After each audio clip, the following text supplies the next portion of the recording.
Арма, тарихы терең Қазалы елі. Біз жаңалықтар легін бастаймыз. Эфир тізгінінде мен Зарина Оңалқызы. Аймақ басшысы Қазалы қаласындағы тұрақты орман тұқымбағының құрылысымен танысты. Нысан құрылысы орман шаруашылығы және жануарлар дүниесі комитеті тапсырысымен жүргізілуде. Сексеуіл тұқымбағында жасалып жатқан жобаның құны 518,6 миллион теңгені құрап отыр.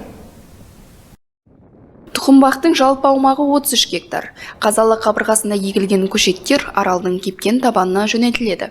Осы арқылы экологиялық апаттың алдын алады. Көшеттерді суаруда арнайы технология қолданылады. Бір топ сексеуіл 3 тонна тұзды құм ұшқын ұстап қалуға қауқарлы дейді мамандар. Құрылыс барысымен танысқан аймақ басшысы және лауазымды тұлғалар тұқымбақ аумағында сексеуіл көшеттерін отырғызды.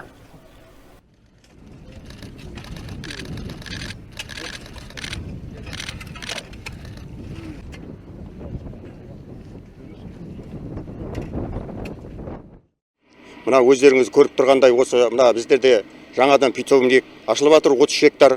Осы питомникке келешек осы жылға 20 гектардың үстінде сексеуілдің тұқымын егеміз.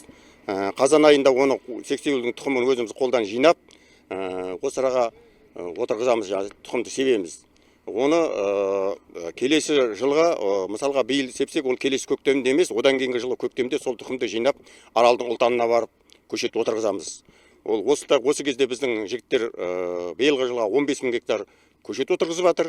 Оның әр көшеттің несі экологияны жою мақсатында.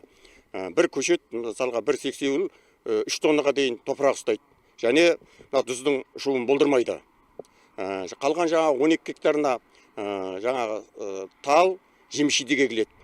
Жалпы осы Қазалы ауданын сол көшетпен қамтамасыз ету мақсатында жұмыс жасалады бұл жерде. Іс-сапар барысында экология және табиғи ресурстар бірінші вице-министріне бірқатар өзекті мәселелер жеткізілді. Орман шаруашылығы қызметкерлердің жалақысын өсіру, өртті ерте анықтайтын құрылғы сатып алу, өзге де маңызды түйткілдер айтылды.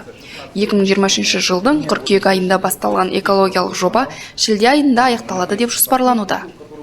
Зарина Оңалқызы, Ерғанат Асаутаев, Шәкәрім Жұмағұл, Серік ТВ телеарнасы. Қазалы ауданы бойынша көлік салығы жөнінде жол сақшылары және Әйтеке би кенті әкімдігі бірлескен салықтан қордаланған берешегі бар жеке тұлғаларға қатысты өндіру жөнінде іс-шаралары жүргізілді. Өздеріңізге белгілі, салық кодексінің 490 бабына сәйкес меншік құқығында салық салу объектілері бар жеке тұлғалар көлік құралдары салығын төлеушілер болып табылады.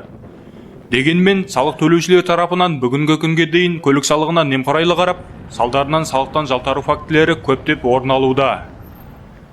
Осыған орай, Қазалы ауданы бойынша мемлекеттік кірістер басқармасы, Қазалы ауданының полиция бөлімі Әйтеке би кенті әкімдігі бірлескен нысаналы тобы салықтан қордаланған берешегі бар жеке тұлғаларға қатысты өндіру жөніндегі іс-шаралары ұйымдастырылды.